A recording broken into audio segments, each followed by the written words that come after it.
મળમાં ઝૂકતા ઝૂકતા શ્રી કૃષ્ણ પ્રણામ કર્યો તો તેમણે વિષ્ણુને પૂછ્યું, આ કોણ છે? એના મોં ઉપર ચિંતા કેમ છે?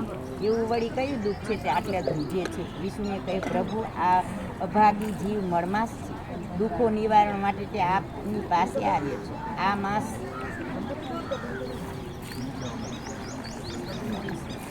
તિરસ્કાર છે. સર્વ પ્રાણીઓ, વનસ્પતિઓ વગેરે તેને મળમાસ કહી અપમાનિત કરે છે.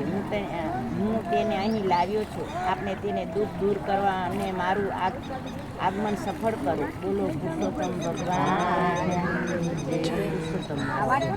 હા, પુરુષોત્તમ. હા, કાલ મારે તમે વાંચી હતી ને? ના, કાંઈ નહોતી વાંચી. મને કે હું ઓમાં પડી છે. ફોન કરો તપિયાની હતા જ વાંચી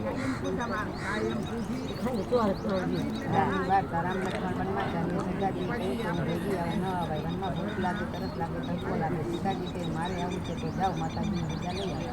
સીતાજી ગયા માતાજી પાસે, માતાજી મારે વનમાં જાઓ. માતાજી કે વનમાં ના જાય, ભૂખ લાગે, તરસ લાગે, તરસો લાગે. સીતાજી 3 વનમાં ચાલ્યા જાય છે તો સીતાજીને તરસ લાગે. સીતા કહી, રાજા મને તરસ લાગે. અને તમને કહેતા હતા કે વનમાં ના આવે, ભૂખ લાગે, તરસ લાગે, તરસો લાગે, તમે એમના બેસો.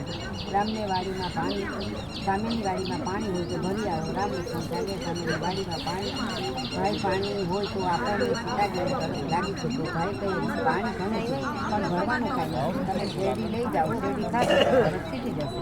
તો સીતાજી કહે કે મારે વાર્તાનો નિયમ છે, મારાથી શેરડી ન ખવાય. રામ કહે કે અમે ખાધી, તમને હોકારો કોણ આપશે? એમ કરો, તમે કાશીના ઘાટ ઉપર જાઓ, ત્યાં જે 88,000 શિકાર કરે છે ત્યાં ગયા ઋષિ ઊભા થયા એટલે સીતાજીને બીક લાગી. સીતાજી તો પાછા આવ્યા. ભેગા ઋષિને ભેગા આટલા બધાને મોક્ષ કેવી રીતે આપશે? એ થઈ જાઓ ગોવર્ધન ને હું થઈ જાઉં ગોવાળીઓ. રામ થઈ ગયા, ગોવાળિયા પાછા નહીં ગયા. સીતાજીને કહે કે મેં વાર્તા સાંભળી આવ્યા. સીતાજી કહી, ઋષિ ઊભા થયા તો મને બીક લાગી, તેથી વાર્તા ન સાંભળી. રામ કહે, હવે તમે કમળ કાપડી લઈ એક વનમાં મૂકી બીજું વન આવશે, ત્યાં વડ આવશે. વડ નીચે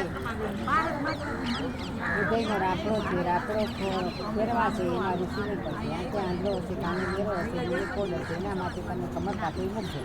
આંખે દેખાતા થશે, કાને સાંભળતા થશે, દિલે કોડ મટી જશે. તમે વાર્તા કરજો, એ તમને હોકારો દેશે. સીતાજી તો ચાલ્યા, કમર કાપી લઈ એક વન આવી, બીજો વન આવી. ત્યાં વડ હતો, વડ નીચે ઉદયનો રાપડો હતો, રાપડો ફરવાશે. આંખે આંધળા હતા, કાને મેરા હતા, દિલે કોડ હતા. એના માટે કમર કાપી મૂકી. આંખે દેખતા થયા, કાને સાંભળતા થયા, દિલે કોડ મટી ગયા. ઋષિ કહ્યા, આવો તમે કોણ છો? અમે રામ લક્ષ્મણ સીતાવનમાં આવ્યા છીએ. મારી વાર્તાનો નિયમ છે, હું વાર્તા કરું, તમે હોકારો આપો. તો ઋષિ કહી, મારે રામે પૂછ્યું